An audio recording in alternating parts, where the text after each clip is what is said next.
Hello everyone, and in this video we are going to talk about a template for task 1 maps. ठीक है, तो maps के लिए task 1 हम discuss करेंगे।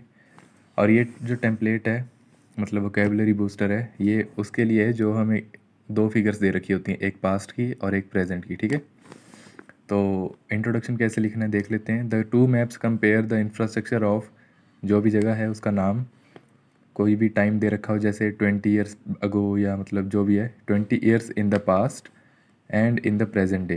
ठीक है, तो मान लो हमें कुछ दे रखा है कि कोई विलेज है, तो हम यहाँ पे विलेज लिख देंगे।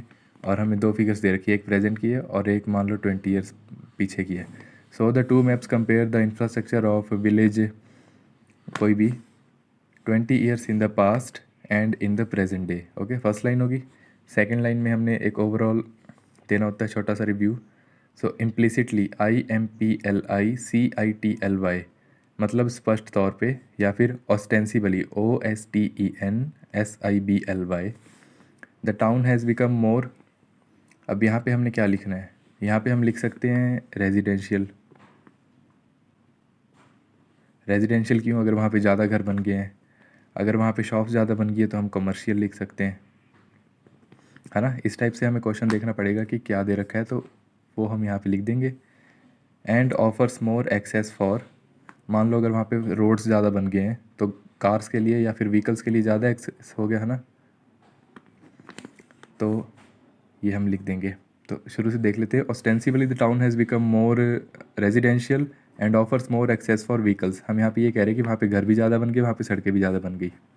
ठीक है, अगर हमने ये लाइन नहीं लिखनी तो हम इसकी जगह ये भी लिख सकते हैं, that the town has become more residential with addition या फिर विद एक्सपेंशन ऑफ होम्स या अपार्टमेंट्स एंड इंसेप्शन या इंट्रोडक्शन या इंक्लूजन ऑफ, कोई कुछ भी कह सकते हैं, न्यू बिल्डिंग्स।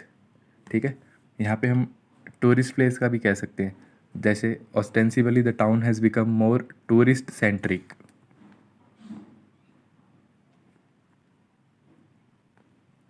टूरिस्ट सेंट्रिक मतलब टूरिस्ट वहाँ पे ज़्यादा जाने लग गए हैं। विद एडिशन ऑफ या फिर एक्सपेंशन ऑफ, कोई भी टूरिस्ट फैसिलिटी जो वहाँ पे बढ़ गई है। एंड इंसेप्शन मतलब इंट्रोडक्शन होता है, इंट्रोडक्शन मतलब किसी चीज़ को इंट्रोड्यूस कराना, नया लाना। इंसेप्शन मतलब वो भी हो गया। इंक्लूजन मतलब शामिल करना, है ना।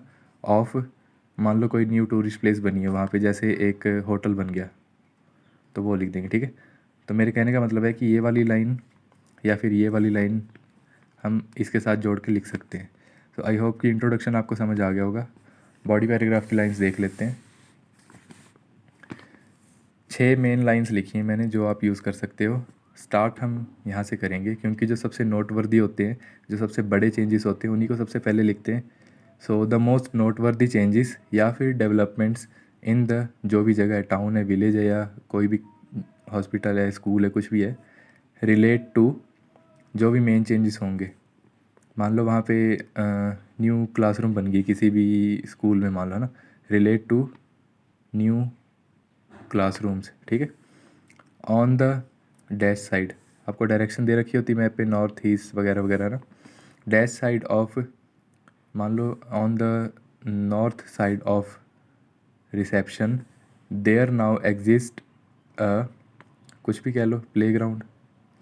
And dash had been replaced by, कोई पुरानी building, old gym had been replaced by, कुछ भी कह सकते हैं, न्यू क्लासरूम्स। दो, ठीक है, हमने दो डेवलपमेंट्स बता दी जो सबसे बड़ी थी, और एक डेवलपमेंट ऐसी बतानी है जिससे, जो कि सेम रही।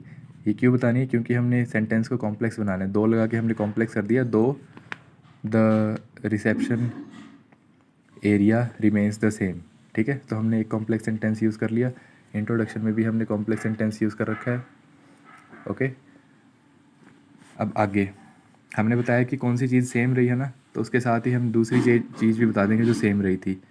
While other areas that remain same are, जो भी आपको सेम दिख रहे हैं वो लिख दो। ठीक है, तो हमने दो कॉम्प्लेक्स सेंटेंस यहाँ यूज़ कर लिए, एक वहाँ यूज़ कर लिया। हमारा कॉम्प्लेक्स सेंटेंस का कोटा पूरा हो गया। आगे देखते हैं।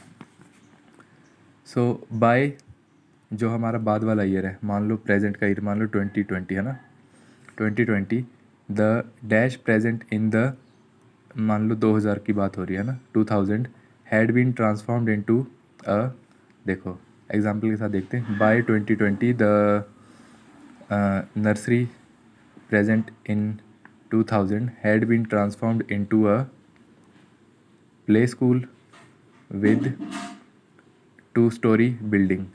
कुछ भी हो सकता है जो भी आपको दिखाई दे रहा है, ठीक है।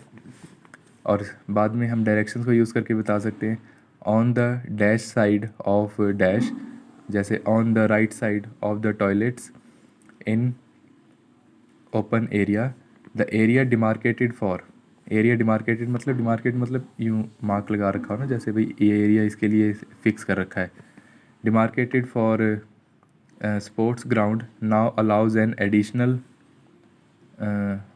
जिम कह लेते हैं। तो मतलब जो एरिया हमने स्पोर्ट्स ग्राउंड के लिए डिमार्केट कर रखा था, फिक्स कर रखा था, उसमें एक नई जिम बन गई, ठीक है। तो उस so the area demarcated for sports ground now allows an additional gym. इस तरीके से हम ये पॉइंट कह सकते हैं कि मान लो कोई बड़ी चीज़ थी, उसको थोड़ा सा छोटा करके उसमें ऐड कर दिया, तो ये लाइन हम यूज़ करेंगे। आई होप आपको समझ आ रहा है। अगर आपको समझ नहीं आ रहा तो आप कमेंट करके नीचे बता सकते हैं कि क्या इम्प्रूवमेंट करनी चाहिए मुझे। अगली लाइन देख लेते हैं, देयर वॉज कंसीडरेबल या फिर सिग्निफिकेंट अनटच्ड नेचुरल लैंड, ठीक है। तो जितने भी मैप्स होते हैं उनमें ऐसा एरिया तो होता ही है जहाँ पे कुछ पेड़ हों या फिर खाली लैंड ही हो, है ना, कुछ ना कुछ मतलब नेचुरल चीज़ हो। So there was considerable significant untouched natural land that has now been occupied by, उसकी जगह कुछ भी बन गया, है ना, मान लो उसकी जगह कोई क्या कहें, ऑफिस बन गया, ऑफिस बिल्डिंग, है ना। So there was considerable untouched natural land that has now been occupied by new offices, okay. और कोई अगर कोई और मेजर चेंज है तो उसमें हम ये लाइन भी यूज़ कर सकते हैं, most significantly the dash is unchanged whereas dash has been enlarged, ठीक है। तो कोई चीज़ जो अनचेंज्ड हमारी रह गई हो वो हम यहाँ लिख देंगे, और जो चीज़ जिसका एरिया बढ़ा दिया गया हो, मान लो क्लासरूम्स थी, है ना, हमने एग्जांपल लिया था स्कूल का, तो क्लासरूम्स का एरिया बढ़ा दिया गया, वेयर एज क्लासरूम्स, अब प्लूरल है तो हैव आ जाएगा, सिंगुलर है तो हैज़ आएगा, है ना। तो हैज़ या हैव बीन एनलार्ज, ENLARGED। और मैप में ओवरऑल तो लिखते नहीं है क्योंकि हमने इंट्रोडक्शन में बता दिया था कि हमारा क्या जो ओवरऑल व्यू था वो, तो इन लाइन को यूज़ करके आप अपना यूज़ कर सकते हो। अराउंड 70 वर्ड का टेम्पलेट है, 70 वर्ड्स आपने और लिखने हैं। तो आई होप कि आपको समझ आया होगा, और आप यहाँ तक अगर वीडियो देख रहे हो तो सब्सक्राइब भी कर दो और शेयर कर दो। Thank you so much. और स्क्रीनशॉट लेना तो ये ले लो स्क्रीनशॉट, और ये दूसरे का स्क्रीनशॉट ले लो।